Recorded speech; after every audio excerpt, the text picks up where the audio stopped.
where does India stand on the LCA based practices currently? Economic sustainability as well as social sustainability, where that 95% which is being ignored get the benefit. And when we have the rating systems like LEED V5, which has made the process mandatory, Adoption and market acceptability is higher. And once there are incentives in place, I think even the industry or owners, they are also more, they have some incentive to go for it. we still are struggling in terms of having the projects getting executed through the ESCO companies.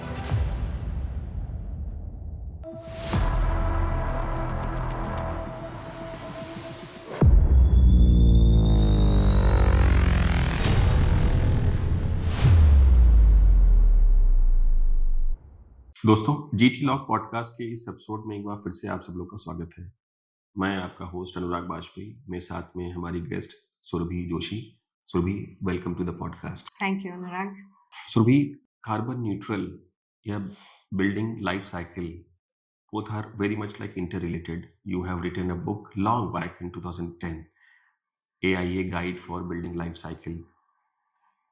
Do you still feel that such activity that you have done in terms of writing a book at that time is still relevant in terms of the work जो कि हम India में देखते हैं या US में देखते हैं, उसके हिसाब से लाइफ साइकिल कितना पर्टिनेंट है, कितना रिलेवेंट है आज के टाइम में? I feel it's actually more relevant at this current phase as compared to 2010, which is when I wrote the book. People are more aware of life cycle assessment. People have the market is adopting and accepting LCA slowly. I would say the adoption is still sort of in the process. It's quite prevalent in the European countries. And then generally you've seen, like, in terms of sustainability, Europe is mostly the leader. Then things move on, catch up with the US. And then, it comes to India. So the good thing about LCA is that now LEED has acknowledged the importance of LCA and is heavily pushing on utilizing this very comprehensive method to understand the holistic impact of a building. Because so far what we were doing is, let's say, I come from an energy efficiency background. We were just looking at a building, like, an incomplete picture of a building, which was mostly just looking at how it's consuming energy in terms of its operation, just occupancy. But when you expand the whole picture in terms of where the materials came from, how it was transported to the building site, or even to the manufacturing plant, from manufacturing, how did it arrive to your site, and then how was it installed, how are other buildings using materials which are durable enough, is there maintenance cost? So when we look at LCA as a whole, I think the relevance is actually higher. Adoption and market acceptability is higher. And once there are incentives in place, I think even the industry or owners, they are also more, they have some incentive to go for it. Surabhi, recently we have done one project in down south Florida. Okay. And maybe I think to my surprise I will tell you कि वहाँ पे जो contractor था उसको specific material की information थी, उसका life cycle component, EPD certification, every information which we really feel कि यहाँ पे उनमें से किसी भी चीज़ की इंफॉर्मेशन एक टिपिकल कॉन्ट्रैक्टर को नहीं होती है, जो कि उस साइज के बिल्डिंग था. It was a coworking place. We understand it's not a fairly large space. यहाँ पे हम एलएनटी या इस तरह की बड़ी फर्म्स की बात नहीं कर रहे हैं, but typically a contractor firm जो कि हम छोटी बिल्डिंग्स में देखते हैं, अगर उसको इतनी इंफॉर्मेशन है तो we were really happy to work with that maybe client and the contractor there. और यहाँ पे वो चैलेंज है इन टर्म्स ऑफ अवेयरनेस। तो हमें लगता है कि अवेयरनेस का तो चैलेंज है ही है। करेक्ट। प्रैक्टिस में वहाँ पे ऑलरेडी आ चुका है, यहाँ पे अभी वो प्रैक्टिस में आना बचा हुआ है। ठीक है? That is one thing. The second is looking back your maybe education journey. You have done your architecture from Chandigarh College of Architecture, CCA, and then masters from Georgia Tech. Student awareness is also one thing which is a question in my mind.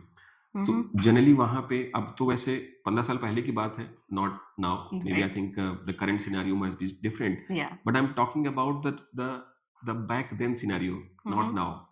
Back then scenario, what was the stark difference that you were visualizing in terms of student awareness about, let's say, building efficiency and LCA both? Building efficiency, I think because it was so ingrained, and people, so Georgia Tech is in Atlanta, right? So it's not one of the, even US has cities which are really doing good in sustainability, and then there are others which have not caught up. Right. So if you look at US as a whole, California is the hub of sustainability, where a lot of things was happening on the West Coast. Then you move on to New York. That's where, like, these are the 2 points where the action in terms of being green, sustainability started. Then moving on to Atlanta, where Georgia Tech was, it was also pretty aware of the city in general. Was aware of what green building meant. Georgia Tech is also known for its cutting edge research, and so majority of students that are coming in are from that category, who have the aptitude of that level, where they are fairly aware of how things are going. It's called the MIT of the South. I agree. So student awareness about sustainability was a given. It wasn't anything new. In fact, I'll share an interesting time in the college life. So I did my master's. It was part of the architecture, like College of Architecture. And right next to our college was Mechanical Engineering College. Same campus. And mechanical engineering folks, again, the way education is approached, at least what I have seen in US, is very hands-on learning. It's less of the professor saying this is how it goes, and we say all right. And yes, we question a little bit and little bit more in architecture. You have gone through it. But there it is mostly, the professor and the student, they are on the same level field. So as a student, I never hesitated to question my professor, or as a professor, I was, I never felt as if I was not given the importance of, my question wasn't given fair importance. So I there you even coming from architecture, you could go for a course from mechanical engineering. And I went for a particular short-term course which is called biomimicry. So biomimicry is basically learning from nature and getting inspired by nature and designing, because nature works fantastically. So learning from that. So this one particular class, people came in with a lotus leaf, a honeybee, a dragonfly. So it was an active class, and I was surprised to see such a nice thing. And what people were trying to understand is, if a dragonfly could fly like that, can I mimic its body structure and the mechanism to build a small plane? Something similar structure, right? Physically. Yeah. From honeybee, because it has a very powerful eyesight. So how can we utilize that and have robust cameras? It was a fabulous class, which was I'm saying the technology that I experienced here in Chandigarh, and when you go out, is a total game changer. So awareness wise, coming back to your question, I think, yeah, it was a given there, and it was a unique thing to know sustainability here. But with the current scenario, Surabhi, when we see the maybe I think the education issue versus let's say the job prospects in US. अब वो तो scenario change हो गया है. Correct. Now with maybe I think the prospects of doing the masters in US was maybe I think was a security part for maybe I think securing a very good jobs Job. there, and then coming back to India, and maybe I think you have a very much like eloquent credentials. Right. Compared to now, when we see the job prospects are less, and then we still see not much of the maybe I think such research-based scenarios in Indian universities or technological institutes, barring few. Barring few, yeah. Yeah. So SEPT is one exception, I would say. yeah, so maybe I think you can always count them in fingers. Maybe I think 10 to 15, Yeah. max to max 20 institutes you can leave apart. But you have thousands and thousands of colleges Correct. which have the master's program, and still they are not having such a research environment. So maybe I think there are two. Maybe I think one question. So are there 2 points? One of them maybe I think maybe relatable to the reason behind not having such environment. So one is let's say the peer presence. So peer presence means जैसे वहाँ पे क्या है कि बहुत सारे countries से लोग आते थे with lot of aspirations knowledge and etcetera. यहाँ पे ज़्यादातर केसेस में मास्टर्स करने वाले लोग या तो अपने सिटी के ही बेसिस पे प्रेफरेंस लेते हैं. या कुछ maybe I think the college के रेपुटेशन एक चीज़ होती है. बट एक तो है कि presence of maybe I think not so many different diversified knowledge minds. एक issue है. दूसरा है कि infrastructure unavailability from the college. Which one is the bigger issue from your point of view? So we are comparing infrastructure, lack of infrastructure versus the motivation of people. Yeah, motivation. Yeah. I would say the motivation. Is it? Yeah, I mean infrastructure is something that on papers it feels it's there. If you read about IITs are doing great in terms of pushing sustainability. IIT Madras has done exceptional work in sustainability. And we have SEPT institutes like SEPT. Obviously because there's always a catch up time, right? So those universities, whether you talk about Europe or US, they started this long ago. And as you rightly pointed out, I like the word aspirations, because where there is drive, people will go beyond their own capabilities and do higher things. Infrastructure could be built, behavior, aspiration, and I'm not pessimist about how the students are. They're doing great. They're doing so much better.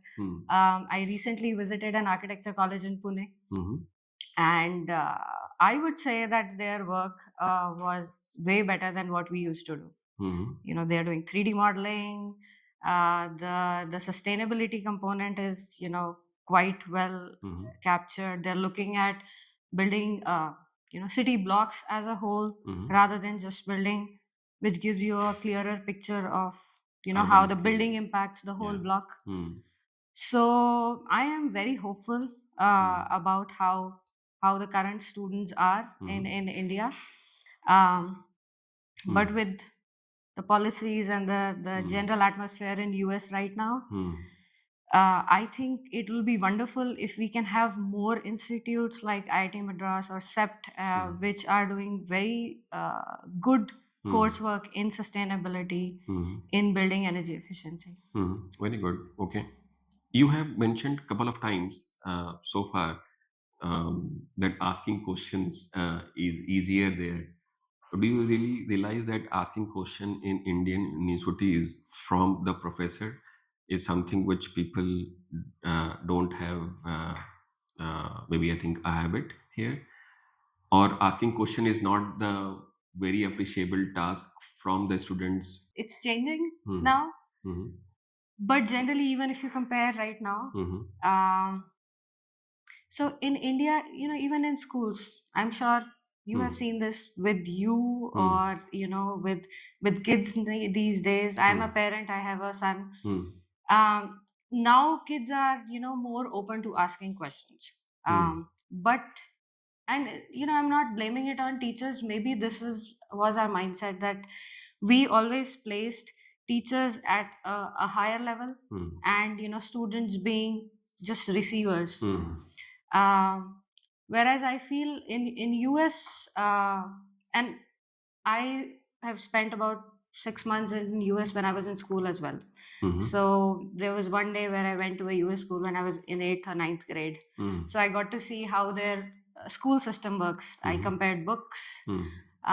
So the main focus in US, which shows up in the entrepreneurial attitude of people there, is the learning is question based, or they encourage curiosity. They encourage people getting to the root of concept, which shows up as you grow up. And similarly in college, I mean at Chandigarh College of Architecture, we had some, like, majority of the teachers were highly qualified. It's an old institute. It was set up by Le Corbusier. Yeah. Right? So the quality of teachers was good. So maybe it was our perception as students, and then general notion of, okay, let's not question the superiority or the hierarchy too much. Yeah. So that is maybe I think our culture only. Yeah. Yeah. So मुझे लगता है कि जब मैं waste से देखता हूँ, जैसे middle of let's say the middle east कह लीजिए, and then South Asia, then East Asia, you see the culture moving. Yeah. In East Asia, let's say in Japan, in general, people don't ask question. Right. Yeah. It's such a great hierarchical culture. Right. Where maybe I think if the boss is sitting, then nobody has maybe I think nobody thinks going before the boss leaves the office. Yeah. Whereas in Agree. US it doesn't happen. Yeah. And we generally have the habit to maybe I think to follow what US or European culture is. So हमारे यहाँ भी वो culture वही आ रहा है. आ रहा है. Just because maybe I think it is an easy thing also. Right. We feel that it makes people more smart. Mm-hmm. And asking question is good. Maybe I think sometimes I feel that asking the irrelevant question is also not good. Not good. No. Yeah. Yeah. So maybe I think, but asking relevant question is a good habit. I totally agree. I also advocate such thing in our office culture also. Asking question is really a fine habit. It makes people more inquisitive. Correct. And maybe I think if you ask question, then certainly you will also have the focus on maybe I think on when people answer your question also. Yeah. Coming back to maybe I think LCA thing. Okay. What do you feel? Let's say you spend considerable amount of time now in India also, almost like 8 to 9 years so far. Where does India stand on the LCA based practices currently? How much maybe I think public sector or private sector are they aware about life cycle analysis? How much they demand such services? And where do they stand in terms of prospectively also? In the current scenario, there is demand, but it is mostly coming from building product side. So you still see a lot of interest in green building products, which are, let's say, including recycled material in their product. There are certain certifications as well. One of them that I'm aware of is Green Pro. Yeah. Right. So there is interest coming from specific products. And if you look at LCA as a methodology, it's quite extensive. So it's still easier to implement LCA on a product basis as compared to a whole building level. So there is interest. There is gradually the demand for EPDs, environmental product declarations, is rising. I have spoken to a few manufacturers. Pune is a hub of manufacturing, yeah. right? So I had the chance to speak to a few of them who are developing such products, and it's in place, doing pretty well. Those are the kind of people who are looking for product LCAs. Whole building life cycle analysis, which is WBLCA is what we call.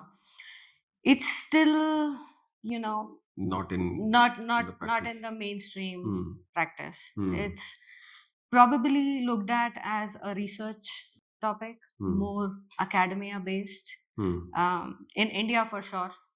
In US, as you mentioned, the contractor that you worked with was pretty aware. They had everything in place. So it's now US is catching up with European Union. And if you go to Europe, they have LCA embedded in their code compliance. So you can't escape it. So, if you look at these three different zones, or areas in the world, like EU has reached a level where people and the industry is well aware, where they can mandate it, right? In US, it is still part of it's part of IGCC, which is the International Green Construction Code. Yeah. In ASHRAE 189.1. Yeah. Right, so it's part of the code, and certain counties, like there are a lot of counties that go ahead and adopt IGCC as their standard code. So any building that is coming up would have to comply with IGCC, and LCA is part of that. The other layer is, the latest version of LEED, which is V5, has a prerequisite for LCA, which was not the case in previous time. Yeah. So I would say, like, the US market is now ripe in terms of the usage of whole building LCA. Indian market is warming up to it, because I would say, and you can, add to what I know, that here majority of LEED projects are still on V4. V4, V4.1. V4, V4.1, yeah. So V4.1 has LCA as an optional measure. You can get credit, but it's not mandatory. Yeah, it is not mandatory. Right. So once V5 comes in place, then I think there'll be more push for how people look at building LCA or whole building LCA. So maybe I think one point that comes to my mind, कि जैसे Surabhi, you have mentioned कि products जो है वो ज़्यादा LCA as a activity कर रहे हैं, because maybe I think EPD और ग्रीन प्रो, ये सर्टिफिकेशन या लेबलिंग प्रोग्राम्स प्राइमरली प्रोडक्ट की जो डिमांड है, या जो आई वुड से जो डिमांड है, हाँ डिमांड ही है, सो डिमांड को इंश्योर कराते हैं, है ना? तो मतलब जहाँ पर भी इस तरह की बिल्डिंग्स में लीड सर्टिफिकेशन है, या लेट्स से गृह IGBC सर्टिफिकेशंस हैं, वहाँ पे सर्टिफिकेशन या लीड या जो लेबल्ड मटेरियल है, उसकी रिक्वायरमेंट बढ़ रही है. इस रिक्वायरमेंट को पूरा करने के लिए मैन्युफैक्चरर इस चीज को कराते हैं. करेक्ट. हाँ, तो what is the maybe I think the benefit that the building owner will have for doing the building life cycle. So मतलब प्रोडक्ट के लिए तो फिर भी उनके पास में एक बेनिफिट है ना, उनका बिजनेस इंसेंटिव है, बट बिल्डिंग ओनर के लिए क्या इंसेंटिव है? फिलहाल नहीं है. That is the ground reality. वही है that IGBC, there is an indirect benefit, you can say, right? So at least in Maharashtra, IGBC ka, if you are a certified building and you are a developer coming up with a high rise, either office or residential complex, you get additional FAR, right? That to me seems like the biggest incentive for builders. And now that LEED has or IGBC is looking towards LCA as something which should be compulsorily included, तो वो indirect benefit हो सकता है कि क्योंकि उनको additional FAR चाहिए, they would want to say कि ठीक है, we have to, this is part and part of the process, we have to build our skills to adopt this, right. or bring in people, consultants who are aware of this. So it's an indirect need right now, but the biggest incentive would be that if this gets included as part of some standard codes or standards, और उसमें भी I think whole building LCA because you're looking at a whole building. There's so many components to it. So even if I'll go a little technical on LCA now. Yeah, go ahead. Right? So life cycle assessment is basically you're looking at the building from where it's born. So we call it like cradle. And you can look at it from cradle to grave. Yeah. Which is when the building is done with its life and it's demolished. Yeah. So what I'm saying is doing the whole comprehensive study is you're studying the building over the years. A building lifespan could be anywhere from like 40 to 60 to 100 years. It's a long process. So even if something like there's a lot of talk about embodied carbon right now. So even if we are looking at a short span, which is called cradle to gate, which means how the raw materials are extracted, brought to a manufacturing plant, manufactured, everything that goes into it is captured. So that's called cradle to gate LCA. Yeah. So even if we can include that as a standard process, saying we want materials which are low on cradle to gate emissions. Yeah. And there's a certain benchmark which is set for it. That itself will start the conversation for other materials. And even in that, if you can focus on concrete and steel, which are the most energy intensive materials. Yeah. So it has to start very small, and then once people are more aware of it, it can become a whole building thing. Right now, it has to start from a very limited point of view or perspective. हमारे यहाँ पे LCA जो tools हैं मतलब जैसे one click LCA या Seema pro there are maybe I think domestic market में भी एक organization है carbon wise but not much of the software which have the ability to maybe I think do the whole building LCA. That is Right. one thing. The second is the database. The database. Yeah. So database accuracy has always been a challenge. Yes. So maybe I think what do you see that the market will be growing? Because when you don't have maybe I think the trust on the numbers, maybe I think there is always the apprehension from the maybe from the stakeholders कि ये कर भी लेंगे तो क्या ही मिलेगा, है ना? There is always a challenge. Yeah. So how do you see that the maybe I think preparedness for maybe I would say the infrastructure side, when we have the database available, when we'll have the maybe I think affordable tools available, because there's no free tool available like in case of energy efficiency. Right. But LCA के लिए tools free available नहीं है, ना database की authenticity है इतनी, market कितना potentially grow करेगा, and when we have the rating systems like LEED V5 which has made the process mandatory. There are very few basic tools which are available for free. I think even one-click LCA has a more simpler version of an LCA tool that is available for free. When I did my guide, which I wrote about 15 years ago, we used to use there's a company, a Canadian company called Athena. So Athena Impact Estimator. So there were two versions. One of them was available for free. And there are a few more tools which are very simple, but still can give you a ballpark number for your LCA. Now, as lead V5 gets more implementation in terms of more projects going for it, I think there will be versions and more tools that will come in place.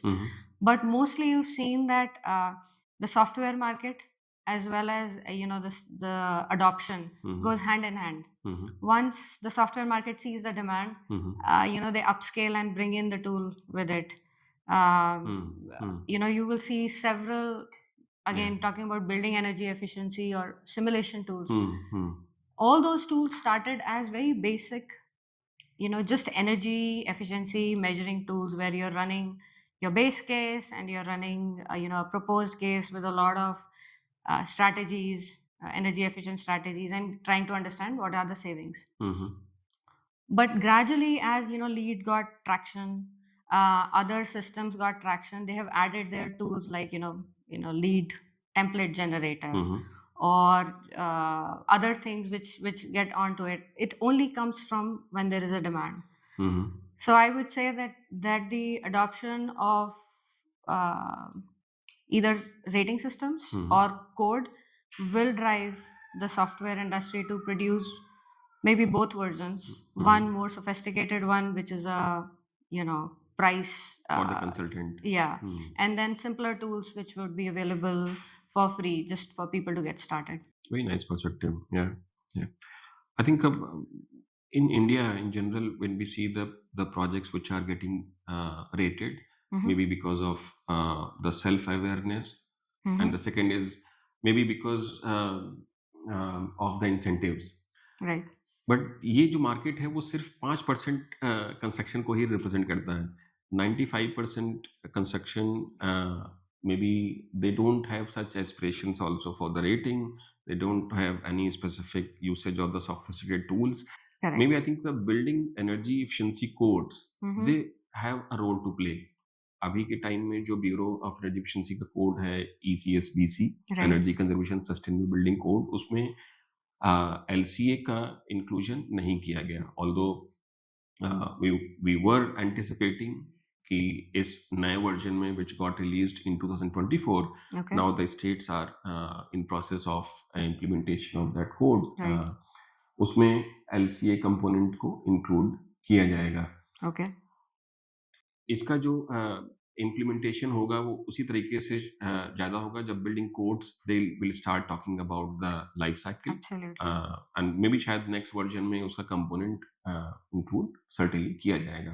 That is also we understood. Yeah, I think you as a strong voice in the ESBC segment. I think you should push for it, because as I said, it's what happens is when we are looking at only one portion of a building's life cycle. Right now we are all looking at operational phase. So many times all we are doing, and I don't mean to demean the industry that I come from, but so many times what we are doing is just shifting the load. You have to achieve 30% reduction. Bring in the heavy duty HVAC system, the state of the art. But if you think about, if you go back to how they were manufactured, right, their manufacturing itself would have been very energy intensive. Right. तो हम कर ये रहे हैं फिलहाल सिर्फ हम operational phase को देख के कि आप बहुत ही इनकम्प्लीट पिक्चर देख रहे हो, और and we are happy, we are saying okay we are certified. Right.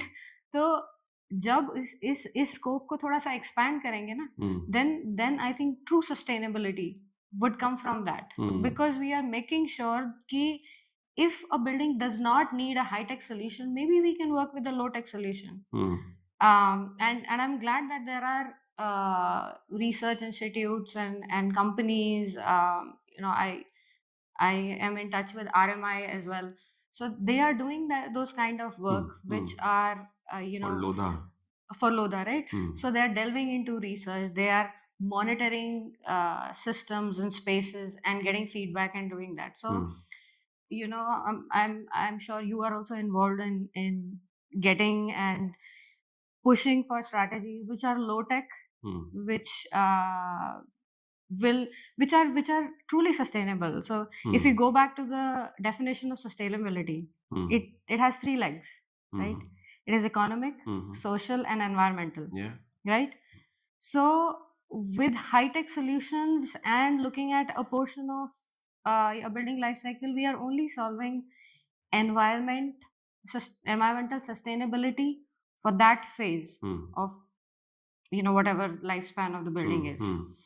But we are forgetting social and economic sustainability.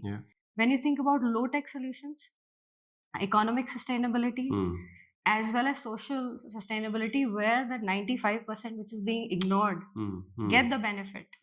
So I think if we can expand our vision or our view of how we look at buildings and how we are evaluating it a little bigger, then then we will achieve the true meaning of sustainability. Okay, very nice. Yeah. Maybe I think we can discuss more on the code compliances also. So, building efficiency point of view, say I can tell you, Yeah. we started the ECBC in 2007. Okay. 2017 there was a next version that Okay. got launched. It was again ECBC 2017. Okay. Then ECSBC, which also has the sustainability component. So it has included water, waste, material, and the indoor environment component also. Right. And now it is called ECSBC 2024 version. Still we see that some of the specific states, they have implemented the code to the next level. Lot of states have notified the code, but I think actual enforcement that is supposed to be, considering the size of our country, is still missing. Compared to your experience when you were working in US in terms of implementing of Title 24 or such other code compliances, how do you see that their enforcement model was better than what we have at this point of time? Right. So the company that I used to work for, it was earlier called Architectural Energy Corp. Now it's known as Noresco. Noresco. Noresco. And our company, Noresco had a history of, starting to work in California when the Title 24 was first written. So, we were sort of those people who were involved in writing the first Title 24 code. And the way it has evolved, I mean, every time the code starts with, humble, requirements, right? Yeah. And then it evolves. I think two things that they have done, and Noresco was part of this as well. That it did not limit its involvement with just code writing. The California, Energy Commission, they were aware of the fact that people need to know on a personal level, on a home level, that there are incentives available when you go for code compliance, and there are things that will not move unless you meet the basic code. So they knew that the implementation of code would be stringent enough that your construction would not get the permit to go ahead and do it. So I think, it's not just about building policies and having the code. I think it's also about how strictly the code is implemented, and what is on stake for, a developer, an end user, if the code is not implemented. So that's something that I feel that there are consequences of not following the code, as well as there are huge incentives to go beyond code, which are very heavily publicized. There are websites which are funded by CEC, California Energy Commission, which are purely based on spreading awareness about what Title 24 does. And similar things exist in each state. California, as I said, is way ahead of other states. California and New York, they have good, systems in place.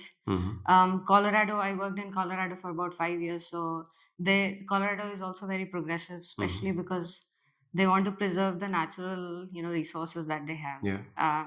So there are codes in place. There is awareness, and then there are consequences and incentives. I think those three drivers together, they make sure that the code is more well adopted and people are aware. So, Surabhi, you mentioned, let's say the people have the penalties in place in case if they don't follow the code.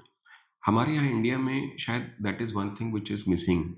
So, for example, you have the code enforcement, you have the notification, you have the maybe bylaws integration, you have a lot of such mechanisms where maybe I think the machinery spends years in doing that activity.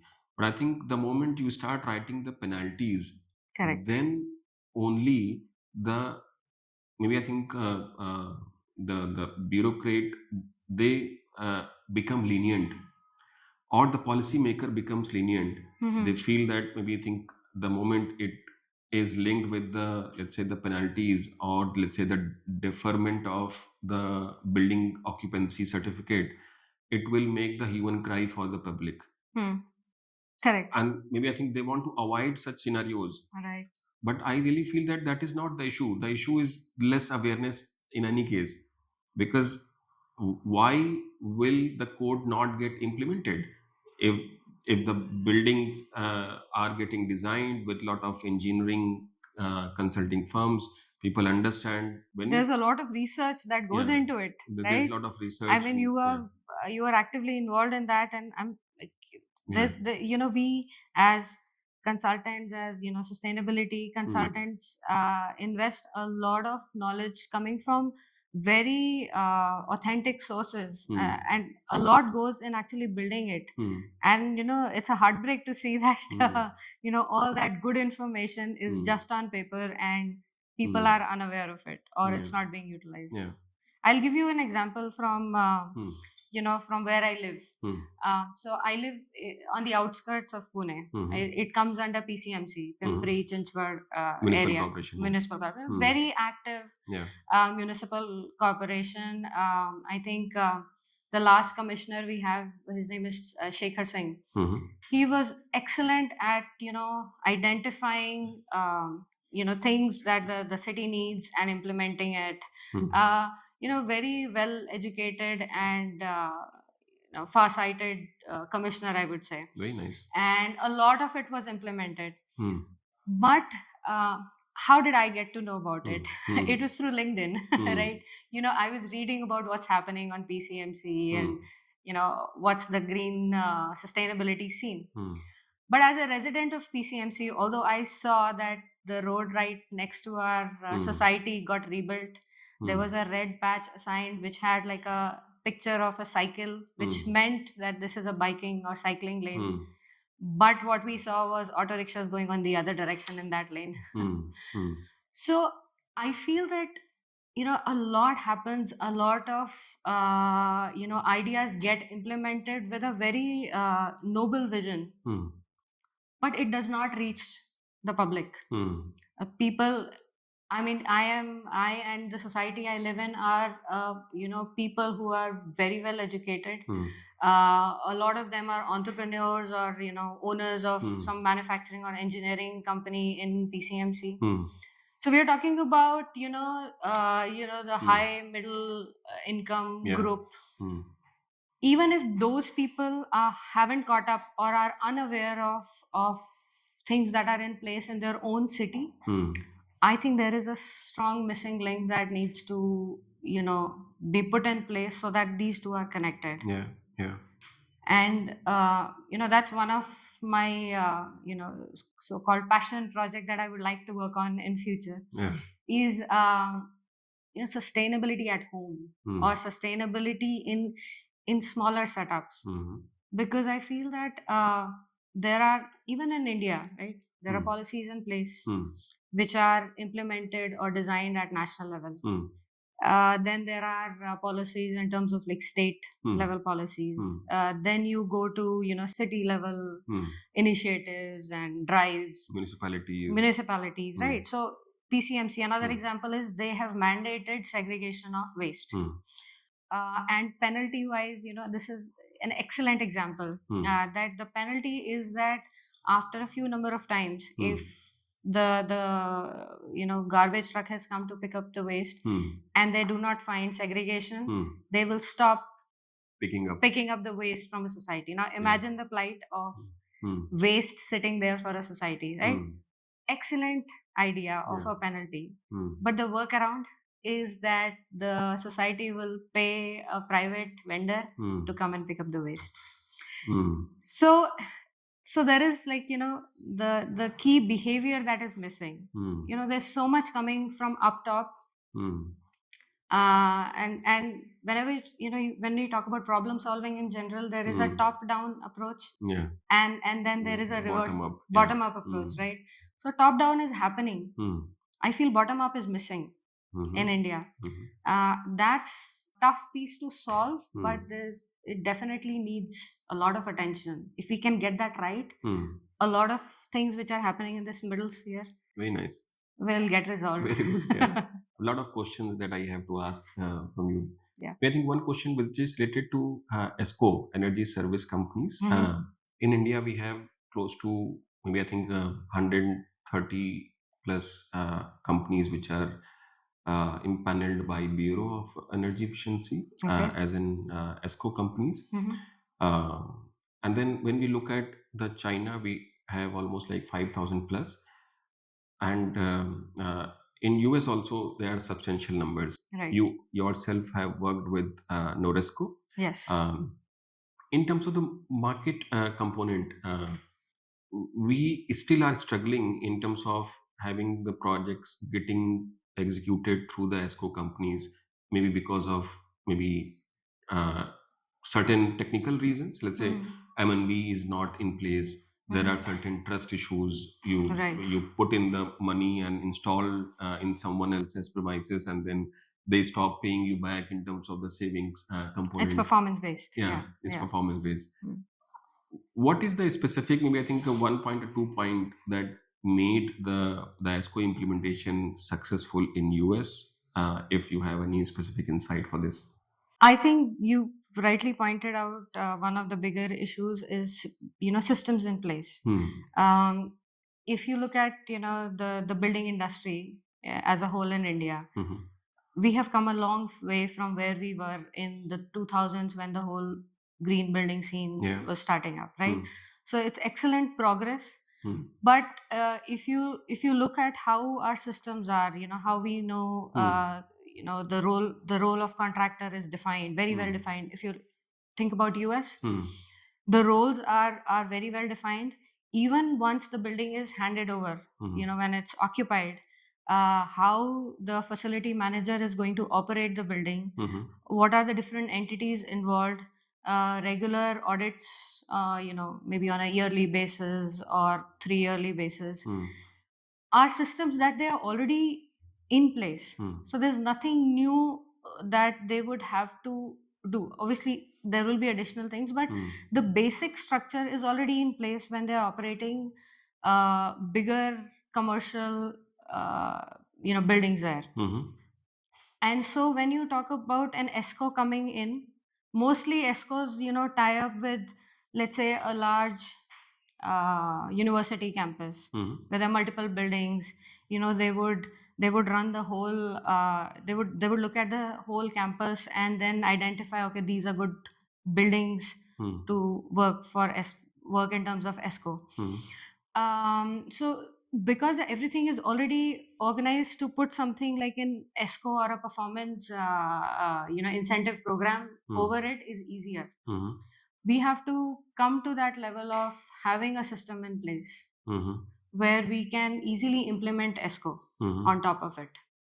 So I think that's one. And trust issue is always a thing in India. How much do we believe? I think I was talking to another green building consultant, and they said that when we went in, there were bike racks in the office, and 1 year later, there were no bike racks. But in terms of, let's say, the infrastructure you mentioned for the ESCO, so which is the responsible agency for putting up the infrastructure? For example, let's say the organization like Noresco, they are the implementing agency. They are ESCOs. Is there any government role also in terms of putting up maybe the policies or the framework or the maybe contracting framework? There is a general guideline for ESCOs in US. There are many. But mostly when an ESCO contract is signed, it is mostly with the owner and the ESCO, or the company managing the building and the ESCO. And so they like sign up a 10 or 20-year contract saying, let's say in 15 years, your chiller needs replacement. We are going to come in and replace it with a higher energy efficiency chiller, and whatever benefit we get out of your reduced electricity cost, we are going to share that. And there is a lot of variation in how ESCOs design that contract. And there's generally, on bigger campuses, there's always a person from an ESCO there as part of the facility management or team there. Okay. So I think I don't remember the actual campus, but we used to have one person from the company permanently there on the college campus to be reviewing and looking at the performance. Okay, fair enough. Surabhi, you are founder of an organization called Building Calc. Right. What does it do? So, Building Calc started. It's a company LLP, which is me and my husband. We started it. He is also in pretty much he has his family or his educational background is pretty much similar to mine. Education in architecture and then masters in building technology and science. And so I think the idea of starting that was we will be in India, closer to family, but pretty much doing the same quality of work that we were both doing separately in two different organizations. And majority of work that we do right now is quite customized based on the company we work with. The general nature of companies that we work with is high performance building products companies, and to help those companies increase their revenue by making sure that their product is understood by the client and the benefits are clearly listed and holistic. So we don't just focus on just energy efficiency or daylighting. We also look at how this product affects wellness, productivity of the occupants of the place if a particular product is implemented.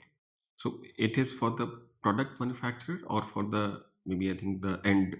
You can say we are sort of the bridge between the product manufacturer and their customer who are working on a project. So we help build the bridge between them so that the building owner They can understand the they can product. then can clearly understand the benefits of this product in a more holistic way. So that's what we primarily do. Yeah. Fair enough. And your market is India or is still US? It's still mainly US and Europe. Okay. Yeah, yeah. But So we've done projects whichever because we mostly tie up with a particular company. And so wherever their projects pop up, most of the clients that we have projects in Australia, Europe, and US. Some of the projects are also in India. You still feel that such maybe hand-holding support that the product manufacturer require in Indian market or domestic market? Do you think that such service or solution has potential market in India? I think it's global in terms of the requirement because India is there are entrepreneurs in India who are coming up with great new products which are understandable for people like us who are in the industry, but not very clear for somebody who's not from a sustainability background. So that bridge is important in any region, I would say. Got it. Yeah. One more question with respect to the, maybe I think the behavioral change. Maybe I think from the maybe from the experience that you have had in US versus here in India, particularly for the kids' education, what is the basic difference that you see, and what is your recommendation for making the behavioral change as a maybe as an intervention targeting at least not 10 years, but maybe I think 20, 50 years down the line? Yeah. So along with the residential or society based sustainability, I think the other thing that I really want to work on, and I have started the conversation with a couple of schools, is that behavior change can only happen when you are young. Because as we grow older, our habits, our preferences, our priorities, they are set in place. So I feel that when we are talking about behavior change, if green living, eco-friendly attitude, general love for nature, right? If that can be embedded when you are, in the elementary school, so primary school, fifth, sixth graders, and on. If we can bring awareness as well as love for nature to those kids, then I think they would automatically be more aware of whether they are throwing plastic on the road, whether they are wasting water, whether they are unnecessarily burning, things that shouldn't be burnt, like plastic or rubber, a lot of things. So Yeah. I feel that if we could include a small fun component of sustainability as part of school curriculum in the middle school, so starting from 6th to 8th, then it would actually help, looking at future, where you were saying like 30, 40 years from now, people would grow with that mindset that this is important, we know what it means, and we need to work on it.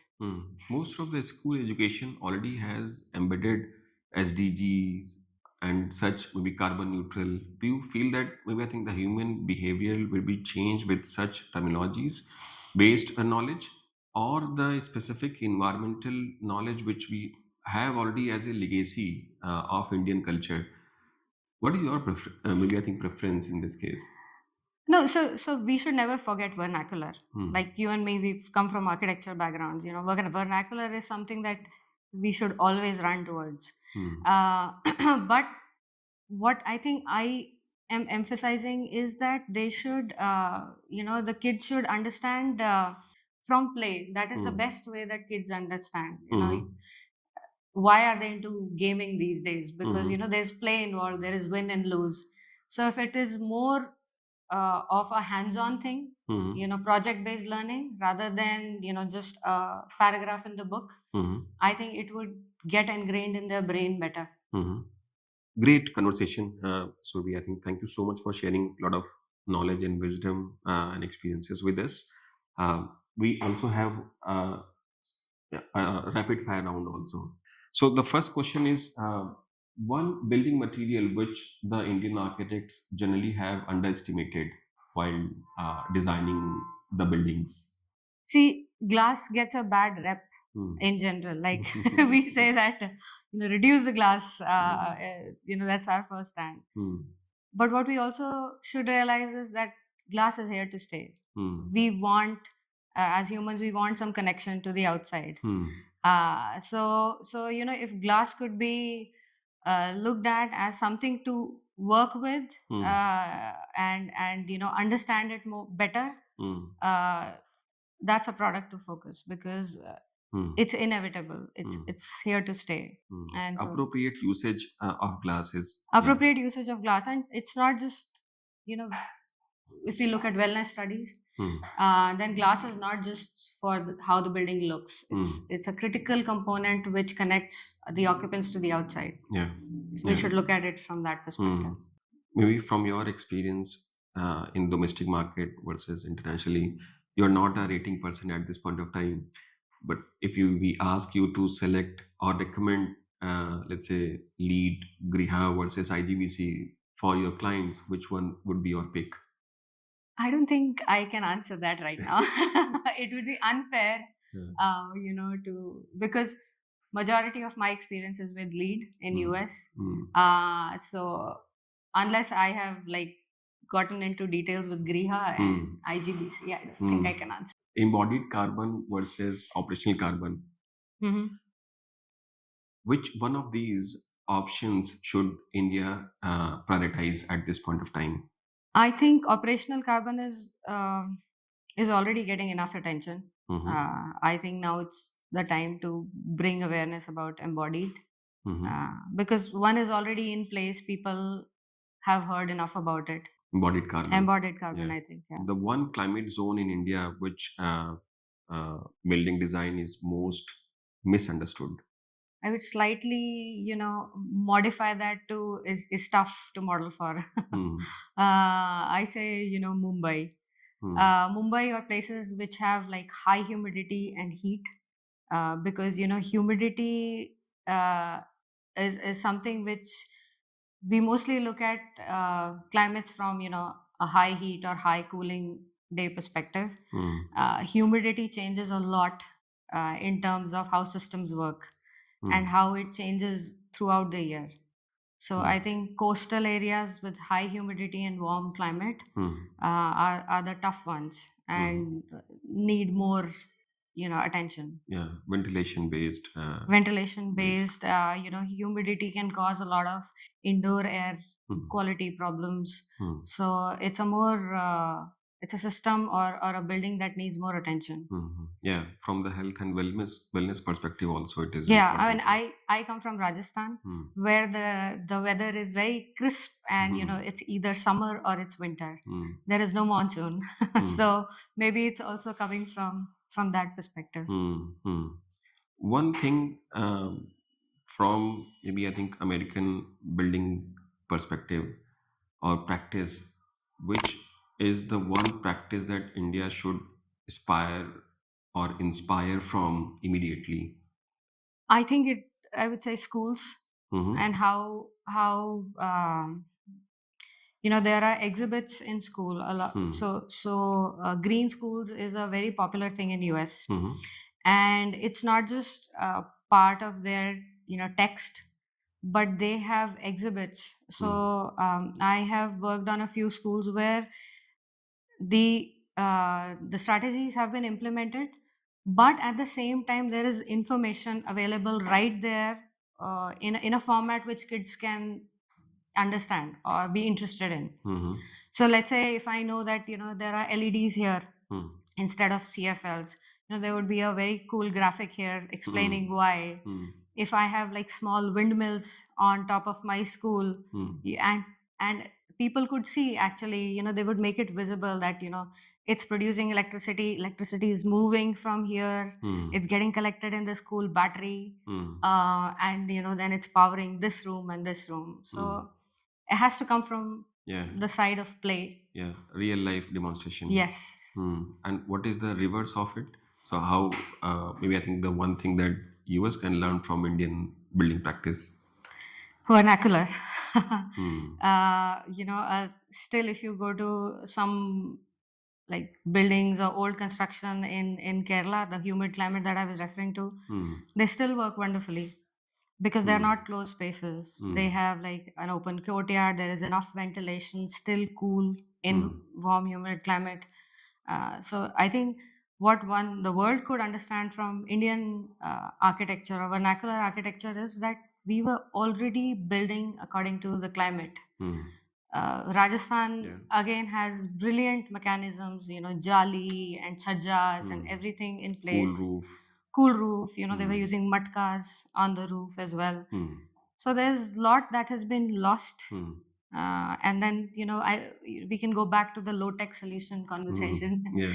Said we have low tech solutions in place that we have forgotten about. So we need to bring them up. But we are forgetting them just because the speed is more, or maybe I think we are forgetting our legacy. We are forgetting it more because we are chasing a shiny object, which is some kind of certification or Okay. Trying to do that. There are projects which have no interest in getting a certification, but they are doing green just because they feel green is right. And in those projects, they actually are looking not just as a things or systems to involve as a checklist, but rather what will work here. And then they're looking at the surroundings and the original solutions to the climate problems and going forward to that. So I think that is sort of where we are. Okay, fair enough.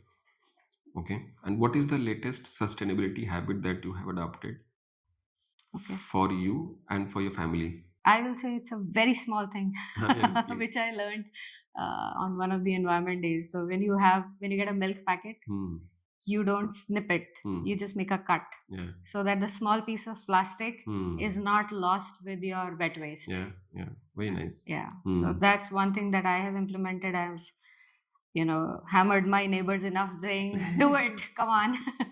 Very nice. Yeah.